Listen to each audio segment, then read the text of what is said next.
Assalamualaikum warahmatullahi wabarakatuh. Untuk kelas literasi hari ini kita akan berbicara mengenai biaya modal. Pengertian biaya modal bisa diartikan sebagai tingkat keuntungan yang disyaratkan. Bab yang membicarakan hubungan positif antara risiko dengan tingkat keuntungan sudah ada di bab sebelumnya. Hubungan semacam ini juga berlaku untuk biaya modal. Bab ini akan membicarakan aplikasi konsep risiko pada penganggaran modal. Semakin tinggi risiko, semakin tinggi tingkat keuntungan yang disyaratkan. Biaya modal dipakai sebagai discount rate untuk perhitungan analisis penganggaran modal. Bab ini membicarakan perhitungan biaya modal rata-rata tertimbang atau weighted average cost of capital. Biaya modal tersebut merupakan salah satu elemen dalam analisis penganggaran modal. Penganggaran modal merupakan investasi yang berisiko. Karena itu, manajer keuangan perlu menggabungkan konsep dalam bab sebelumnya dengan penganggaran modal. Lebih spesifik lagi, risiko akan mempengaruhi discount rate yang akan dipakai dalam analisis NPV atau IRR. Semakin tinggi risiko, akan semakin tinggi discount rate yang dipakai dalam analisis investasi. Diskon rate tersebut sering juga disebut sebagai biaya modal rata-rata tertimbang atau weighted average cost of capital. Biaya modal rata-rata tertimbang bisa didefinisikan sebagai tingkat keuntungan yang diharapkan atau tingkat keuntungan yang disyaratkan. Jika kita melakukan analisis investasi, biaya modal akan digunakan sebagai discount rate dalam analisis NPV atau IRR. Biaya modal tersebut pada dasarnya merupakan biaya modal rata-rata tertimbang dari biaya modal individual. Untuk menghitung biaya modal rata-rata tertimbang tersebut, kita harus melakukan beberapa langkah. Yang pertama adalah mengidentifikasi sumber-sumber dana. Yang kedua, menghitung biaya modal individual atau biaya modal untuk setiap sumber dana. Yang ketiga, menghitung proporsi dari masing-masing sumber dana. Dan yang keempat, menghitung rata-rata tertimbang dengan menggunakan proporsi dana sebagai pembobot. Secara umum ada dua jenis sumber dana yang paling sering digunakan, yaitu utang dan saham. Utang bisa terdiri atas utang bank atau utang melalui obligasi. Pemberi utang memperoleh kompensasi berupa bunga. Saham merupakan bentuk penyertaan. Saham bisa berupa private placement atau pendapatan dana tidak melalui pasar modal. Bisa juga dengan membeli saham yang diperjualbelikan di pasar sekunder. Pendapatan saham berasal dari dividen dan capital gain. Capital gain adalah selisih antara harga jual dengan harga beli. Di samping dua jenis tersebut, saham preferen mempunyai ciri-ciri gabungan antara utang dengan saham. Saham preferen adalah saham bentuk kepemilikan dan berhak memperoleh dividen. Tetapi dividen tersebut bersifat secara umum tetap sehingga mirip dengan bunga.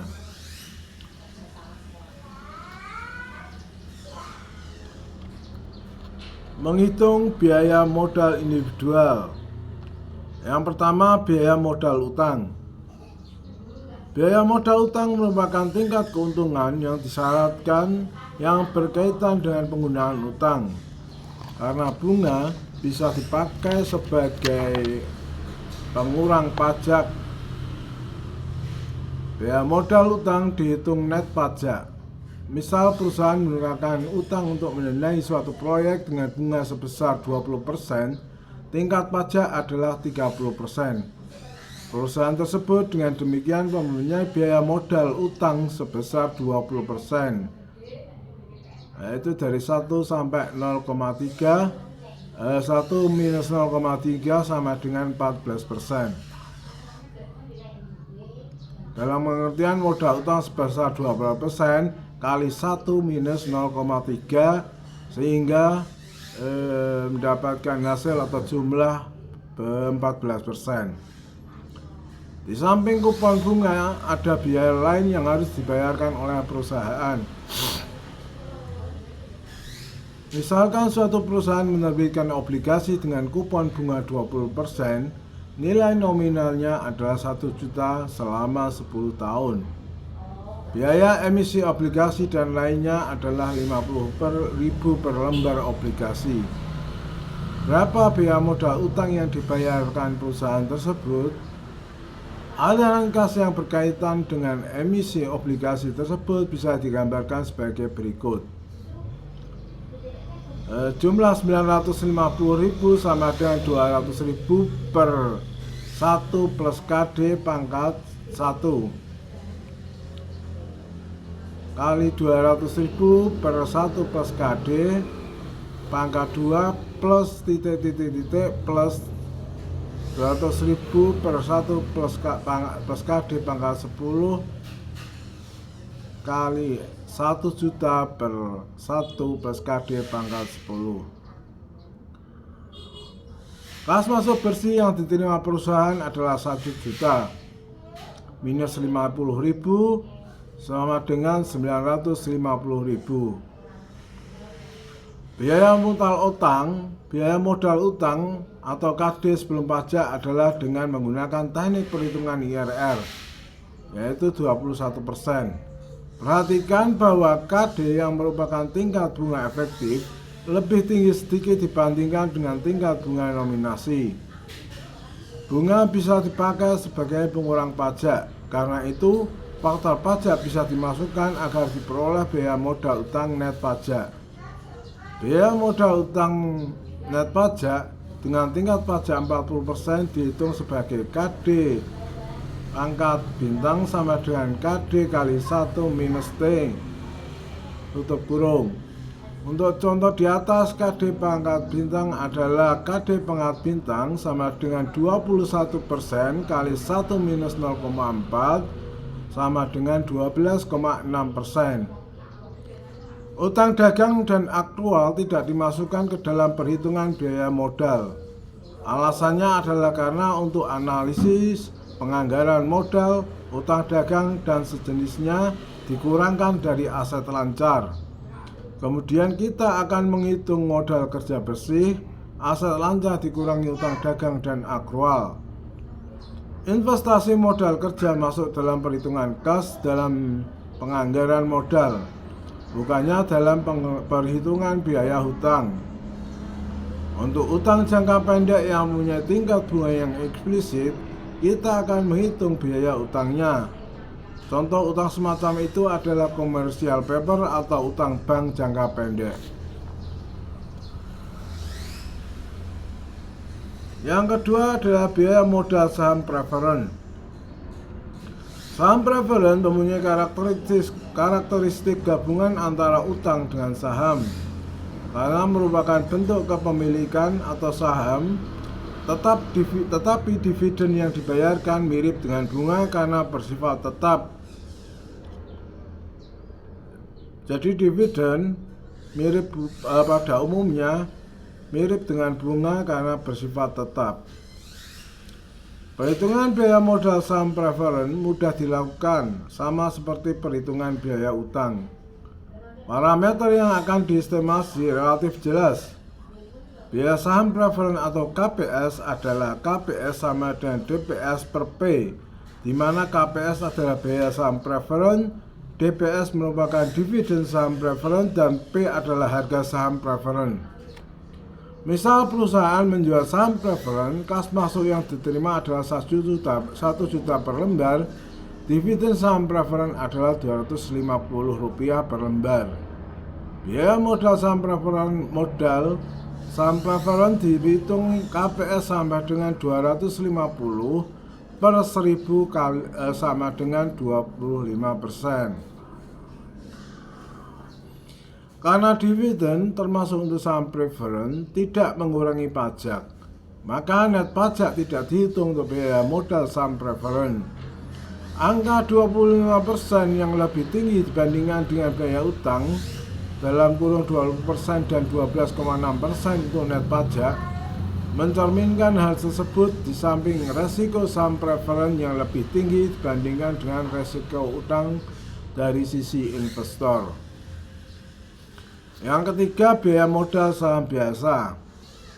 Biaya modal saham biasa lebih sulit dihitung karena melibatkan biaya kesempatan atau opportunity cost yang tidak bisa diamati secara langsung. Sebagai contoh, pemegang saham mempunyai alternatif menginvestasikan dananya ke deposito bank pemerintah dengan resiko dianggap nol dengan tingkat bunga 15%. Dengan demikian, biaya kesempatan pemegang saham tersebut adalah 15%. Tetapi investasi di suatu perusahaan biasanya melibatkan risiko, sehingga angka 15% barangkali harus dinaikkan untuk mengkompensasi kenaikan risiko tersebut. Beberapa kenaikan yang pantas mengenai ini kita akan membicarakan biaya modal saham melalui beberapa metode seperti DCF, bond yield, dan CAPM. Diskon cash flow atau aliran kas yang diskontokan. Pada waktu kita membicarakan penilaian saham dengan pertumbuhan konstan, harga saham bisa dituliskan sebagai berikut ini. Modul mengenai nilai waktu uang, di mana perhitungannya adalah PV besar sama dengan D1 per R min G. Dengan mengubah R menjadi KS atau biaya modal saham, PV menjadi P atau harga saham, persamaan di atas bisa diubah menjadi berikut. KS sama dengan D1 per P plus G, di mana KS adalah biaya modal saham, sementara D1 adalah dividen pada tahun pertama, dan P adalah harga saham saat ini, sementara G adalah tingkat pertumbuhan. Biaya modal saham sama dengan dividend yield ditambah tingkat pertumbuhan. Untuk menggunakan rumus di atas, beberapa parameter harus diestimasi, yaitu harga saham, dividen yang dibayarkan, dana tingkat pertumbuhan. Harga bisa kita peroleh dengan mudah, terutama untuk perusahaan yang sudah go public atau terbuka, atau TBK atau LTD. Yang sudah go public dan listing, jadi harga bisa kita peroleh dengan mudah, terutama untuk perusahaan yang sudah go public dan sudah listing di bursa keuangan atau di pasar saham. Data dividen juga bisa kita peroleh dengan mudah. Yang lebih sulit diperkirakan adalah menghitung tingkat pertumbuhan. Misalkan perusahaan diperkirakan membayar dividen tahun mendatang atau D1 sebesar Rp200 per lembar. Harga pasar saham saat ini adalah Rp1.000 per lembar, dengan pembelian minimal 1 slot atau sejumlah 500 lembar saham. Jadi bisa dihitung bahwa keuntungan atau D1 kali 500 lembar berjumlah menjadi Rp200 kali 500 sama dengan 1 juta per slot. Dengan tingkat pertumbuhan diperkirakan 8%. Dengan informasi tersebut, biaya modal saham bisa dihitung sebagai berikut. 200 per 1000 kali plus 0,08 sama dengan 0,28 atau 28%. Tingkat pertumbuhan bisa dihitung melalui beberapa cara. Pertama, kita bisa menggunakan formula berikut ini, yaitu G sama dengan 1 minus DPR kali ROE, di mana DPR adalah dividend payout ratio, sementara ROE atau ROE adalah return on equity. Persamaan di atas mengatakan bahwa tingkat pertumbuhan merupakan fungsi dari pembayaran dividen dan return on equity. Jika perusahaan membayarkan dividen yang kecil yang berarti menanamkan sebagian besar labanya kembali ke perusahaan, tingkat pertumbuhan diharapkan menjadi lebih tinggi. Tingkat pertumbuhan akan semakin kecil jika dividen yang dibayarkan semakin besar. Kedua, tingkat pertumbuhan juga bisa dihitung melalui data historis. Penggunaan data historis mempunyai asumsi bahwa pola di masa lalu akan sama dengan pola di masa mendatang atau disebut pola konstan. Misalkan suatu perusahaan mempunyai data dividen dan earning per lembar selama 5 tahun sebagai berikut ini. Tahun pertama 500, tahun kedua 500, tahun ketiga 550, tahun keempat 550, tahun kelima adalah 600. Dengan pertumbuhan per tahun pertama masih kosong, tahun kedua adalah 0,00, tahun ketiga 10, tahun keempat 0, tahun kelima 9,09, dengan jumlah rata-rata keseluruhannya adalah 4,77. Sementara earning per share adalah tahun pertama 1000, tahun kedua 1200, tahun ketiga 1100, tahun keempat 1250, tahun kelima 1250, dan pertumbuhan tahun pertama adalah 0, tahun kedua 20, tahun ketiga minus 8,33, tahun keempat 13,16, dan tahun kelima adalah 0. Maka rata-rata yang diperoleh dalam earning per share rata-rata adalah 6,33.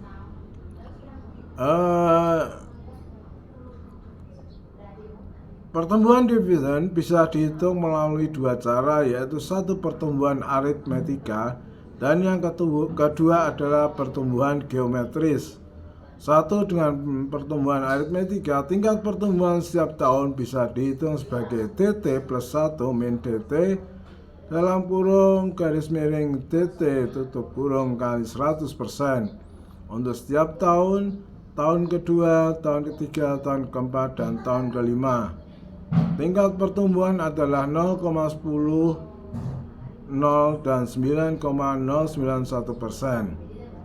Rata-rata pertumbuhan setiap tahun adalah 4,77%, sedangkan untuk pertumbuhan IPS diperoleh rata-rata sebesar 6,33%. Yang kedua, dengan pertumbuhan geometris, tingkat pertumbuhan dividen bisa dihitung sebagai berikut. 500 kali 1 plus G tutup kurung pangkat 4 sama dengan 600. G sama dengan 4,6%. Sedangkan untuk EPS dengan cara yang sama, perhitungan dengan tingkat pertumbuhan geometris menghasilkan angka 5,7%. 1500 kali 1 plus G tutup kurung pangkat 4 sama dengan 1000. G sama dengan 5,7%. Meskipun pertumbuhan dividen adalah tingkat pertumbuhan yang seharusnya dihitung dalam beberapa situasi, barangkali kita ingin menghitung tingkat pertumbuhan earning bukannya dividen. Beberapa perusahaan tidak pernah membayar dividen meskipun mempunyai earning yang baik. Dalam situasi tersebut, kita ingin menghitung tingkat pertumbuhan earning bukannya dividen, tetapi juga harus diingat bahwa pada akhirnya dividenlah yang akan diterima oleh investor. Tingkat pertumbuhan mana yang akan dipilih pada akhirnya tergantung dari pertimbangan analisis atau manajer keuangan. Dalam bab biaya modal ini di dalam buku manajemen keuangan,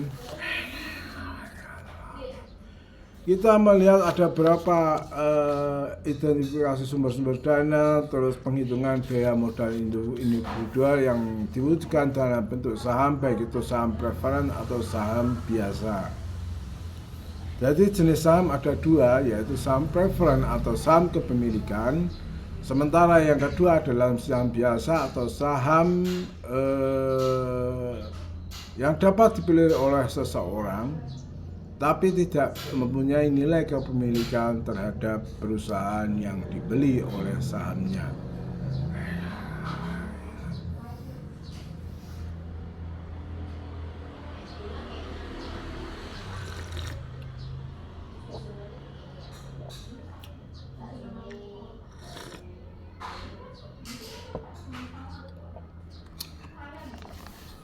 Sampai di sini ada yang mungkin ingin dipertanyakan, ya mungkin nanti bisa Anda tulis di kolom komen.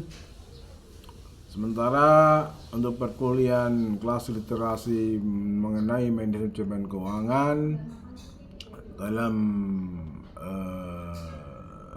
scan atau judul atau session biaya modal. Sekian, terima kasih dari saya. Assalamualaikum warahmatullahi wabarakatuh.